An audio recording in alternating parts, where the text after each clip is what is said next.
temática que nosotros vamos a desarrollar el día de hoy tiene mucho que ver con el último punto que vimos en aspectos generales cuando hablamos de la necesidad de la filosofía en el sentido profesional. Y dijimos que una de las ramas de la filosofía es la ética. De hecho, incluso le salió en el primer parcial, en el primer punto, que ustedes tenían que escribir o decir cuál era la rama de la filosofía, y habían varias palabras en un recuadro, entre las cuales estaba la palabra ética. La respuesta correcta a esa pregunta, en ese primer punto, tenía que ver con la ética, puesto que la ética y la filosofía están muy relacionadas. El día de hoy vamos a explotar esa relación. Vamos a hablar un poquito más profundo y detallado en torno al papel que juega la filosofía en el desarrollo de la ética. Y esto obviamente es una continuación y final, es decir, una continuación y culminación del tema que dimos en el Filocafé pasado. Así que desde esa perspectiva podemos ir. Ética. ¿Qué es la ética? Comencemos por ahí. El hombre, para poder vivir en sociedad, ha tenido que crear diversas normas que regulen su conducta y comportamiento. Es así como surge la ética, la cual tiene su origen en la antigua Grecia. Uno de los aspectos importantes de esta disciplina es que, aparte de ser teórica, es normativa, porque su objetivo es estudiar la conducta humana y orientar a las personas hacia el bien. ¿Algún comentario? Prácticamente, la palabra griega ética tiene mucho que ver con el concepto de costumbre, de norma, de moral, puesto que todo pueblo tiene un ethos y al mismo tiempo toda persona que pertenece al pueblo posee ese ethos. Y la palabra ethos obviamente podría traducirse como costumbre, de ahí que la ética se ve como el conjunto de costumbres que hacen a un pueblo, el conjunto de costumbres y creencias que construyen la cultura de un pueblo, pero al mismo tiempo las pautas morales y disciplinarias que hacen que ese pueblo se construya o se destruya a sí mismo. Entonces, la pregunta sería, ¿qué tiene eso que ver con la filosofía? O sea, para yo saber lo que es bueno y lo que es malo, no necesariamente tengo que saber acerca de Platón, Aristóteles, Søren Kierkegaard, Arthur Schopenhauer. ¿Por qué razón? Tenemos que hacer una relación entre ética y filosofía. Sencillo. Para poder determinar o discernir la realidad ontológica del bien y del mal, se necesita con carácter de obligatoriedad usar el razonamiento. La razón es un eje importante, no transversal, en el desarrollo de la concepción del bien y del mal. El ser humano puede razonar y a partir de ese razonamiento saber que existen categorías y esas categorías construyen prácticamente su concepción de lo que es bueno y lo que es malo. Además de que el bien y el mal son realidades ontológicas. Sí. Y la ontología es una rama de la filosofía. Podríamos decir entonces que entre la filosofía y la ética hay una dialéctica, ya que la primera le aporta los presupuestos a la segunda. Excelente, esa sería la idea. O sea, la ética como tal sobrevive aparte de la filosofía, puesto que todo ser humano, sea filósofo o no lo sea, entiende que existe lo bueno y lo malo. Ahora, la filosofía le aporta el lenguaje que la ética necesita para expresarse. La ética viene siendo más bien un resultado lógico o una consecuencia lógica de la teología. Pero la filosofía le equipa para que pueda expresar. Porque todos los conceptos que se utilizan para explicar la realidad ontológica del bien y del mal son constructos filosóficos. Ejemplo, la palabra categoría es una palabra importantísima en el argot de la ética. Porque la categoría define los valores. ¿Se acuerdan que hablamos de valores en el Filocafé pasado?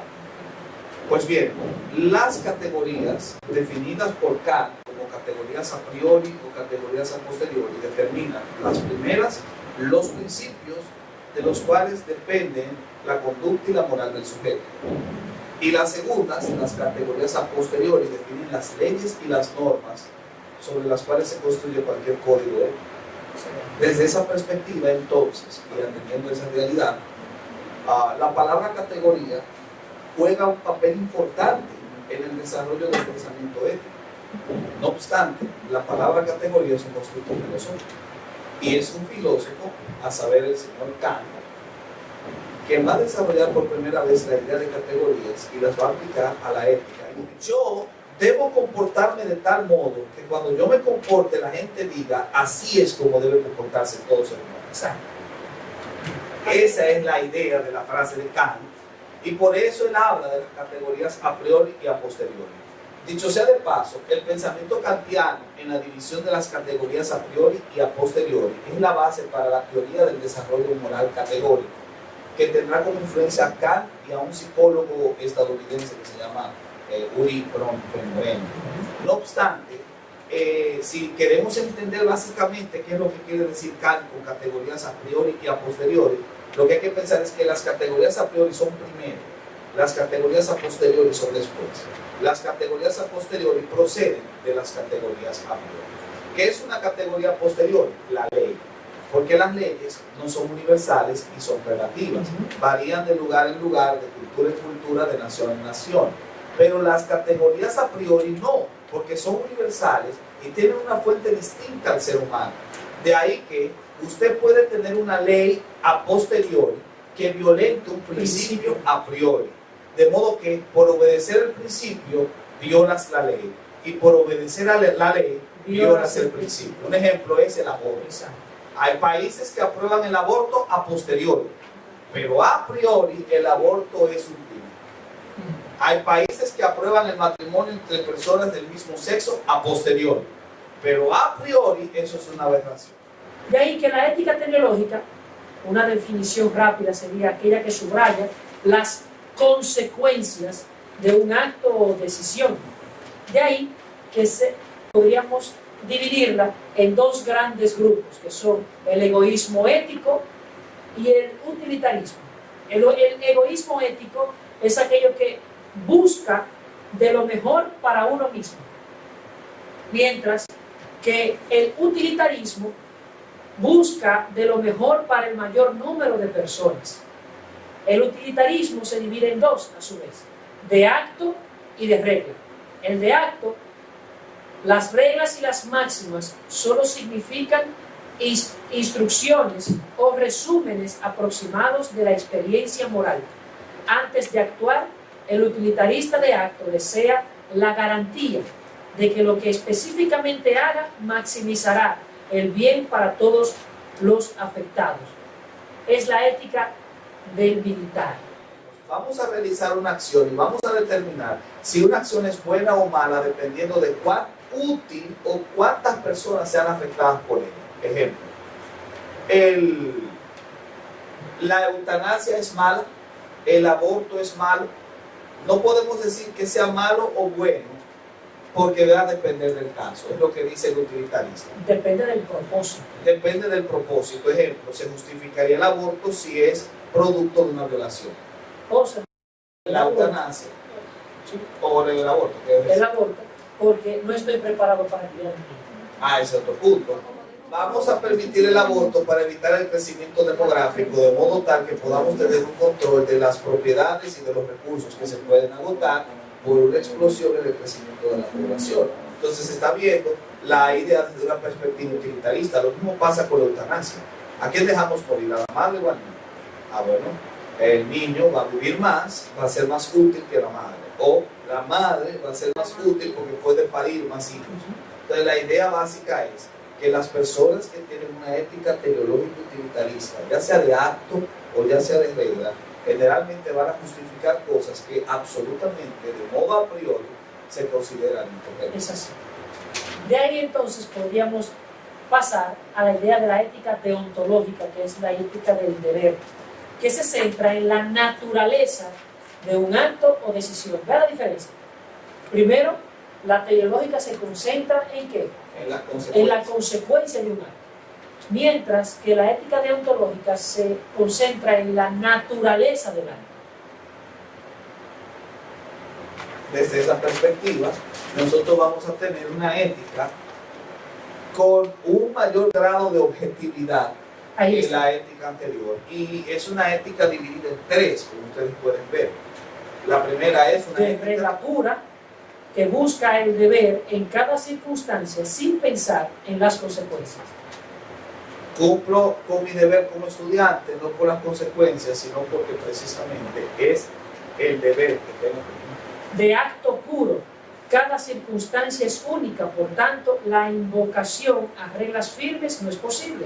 Se ha de hacer lo que se siente que es lo correcto. La razón es poco confiable, se ha de acudir al sentido ético innato. De hecho, esta segunda versión deontológica es instintiva, apela más al instinto que al conocimiento. O sea, yo me voy a guiar en esta acción de mi instinto. Yo considero instintivamente que esto que estoy haciendo es malo. No lo voy a hacer. Pero no hay una regla que me lo prohíba. Es que instintivamente yo siento que no lo estoy haciendo bien. Por ende, no lo voy a hacer. Eso es- No me siento bien así. Siempre se apela a esa idea de sentido común, de fuero interno, Eso se llama de acto puro. de acto puro. La ética es objetiva, porque como él dijo hace varios minutos, el hombre no es la medida de que le da como sentido, o sea, como, ¿cómo me explico? O sea, que no le da como el sentido del bien o del mal a la ética, sino que la ética de por sí es objetiva porque ya está hecha antes y después del hombre. Yo decir si es objetivo o relativo, hay que medir dos variables, porque si la ética nace de acuerdo con la costumbre de un pueblo, entonces es relativo, pero también la ética contiene un elemento lógico, y si es lógico es absoluto. Entonces, es algo que me han puesto a dudar Bien. de la pregunta. Bien, vamos a... No voy de acuerdo, o sea, eso, maltratar a las mujeres, eso no es de acuerdo, pero debemos tomar en cuenta de que cada quien toma las cosas como quiere. También respondiendo a la pregunta del joven, ¿qué sucede? Cada cosa que se hace, o sea, se desprende de algo. Cada quien, o sea, los musulmanes piensan que maltratar a las mujeres es malo, ok, pero ¿qué pasa? Que ellos tienen tienen ese pensamiento. Nosotros sabemos que maltratar a las mujeres no es bueno, porque nosotros nos regimos por la ética como se debe. Ahora bien, ok, pero si nos ponemos a buscar, o sea, hay un libro que dice, o sea, no hay un libro que diga, mira, maltratar a las mujeres, ustedes, los hombres tienen que maltratar a las mujeres, las mujeres tienen que maltratar a los hombres. O sea, no hay un libro que diga esas cosas, como, se puede y no se puede, sino que como creyentes, porque ellos se dicen que creen, pero no sé en qué creen, tomamos las cosas a como nuestra conciencia nos los dice. O sea, ese es mi pensar. No te estoy contradiciendo. Sí, está bien. Bien. Voy a tratar de esclarecer un poco más. No quiero dar una respuesta categórica. Yo tengo una postura clara. Pero quiero arrojar un poco más de luz sobre el tema. A ver cómo ustedes lo consideran. Partamos desde un supuesto universal, la necesidad. Todo ser humano, independientemente de su cultura, tiene necesidades categóricas. Comer, vestir, sexo. Cada una de ellas son, ¿qué? Necesidades universales. De ahí, la ética lo que trata de hacer es de regularizar cómo nosotros saciamos esas necesidades. A partir de ahí, la consecuencia lógica es una ética que objetiva, universal, que regulariza cada una de las necesidades, independientemente de la forma que tome. Un ejemplo, poligamia, monogamia. Todo el mundo dirá, es la gran idea de que la moral y la ética son totalmente subjetivas. Pero Pero todo el mundo, toda cultura ve que sostener relaciones sexuales fuera del matrimonio, sean con 5, sea con una, el matrimonio, es inmoral. Yo he estado con la duda o en sí como que no he estado muy convencido con respecto a lo que es la ética de que lo relativo y lo objetivo en el aspecto dentro de lo que tiene que ver con los musulmanes y eso. Y en sí, ¿cuál es no sería una duda, sino como mi interrogante? Bueno, sería lo mismo casi. En sí, yo entiendo, el que no esté de acuerdo, ok, que los musulmanes ven la ética desde el punto de vista relativo.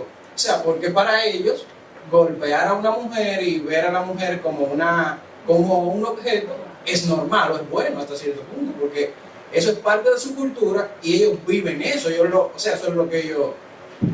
ese es el ambiente de los musulmanes. Disculpa, no, los musulmanes no tienen una ética teleológica porque ellos parten de un monoteísmo ético y eso obligatoriamente le impulsa a tener una ética deontológica. Y de hecho, los musulmanes tienen códigos absolutistas en el término de comprender una ética absoluta limitada, claro, a su perspectiva religiosa. Y es lo que se conoce como el código Sharia, lo que entonces implica que la conciencia ética que posee el mundo musulmán les lleva a desarrollar normas jurídicas, y esas normas jurídicas son una evidencia clara de que, sin importar el hemisferio en el que se encuentre una civilización en este mundo, tiene conciencia ética. Esa conciencia ética es lo que Kant llamaba categoría a priori. Para culminar este filocafé, toda ética, para que sea válida, necesita depender de la naturaleza de Dios. Si queremos saber qué es bueno y qué es malo, necesitamos a Dios. ¿Recuerdan una pregunta que hicimos en Axiología, en el filocafé pasado? Si tu hijo te pregunta, ¿por qué debo portarme bien?, ¿cómo le responderías? ¿Quién dice Más que aún, si tu hijo te pregunta, ¿quién dijo que robar es malo?, ¿cómo le responderías? La respuesta es, robar es malo porque Jesús lo dijo. De ese modo, Dios se convierte en el referente moral por el cual se puede explicar la razón de por qué uno debe ser bueno y por qué no debe ser malo. Esa es la respuesta. El contrato social de Rousseau de es Rousseau una desfachatez. no explica el origen de la moral. La evolución, en palabras de Darwin, no explica la conciencia moral del sujeto. Necesitamos un Dios trascendente para explicar valores que de por sí ya son trascendentes. Y con eso, señores, hemos concluido.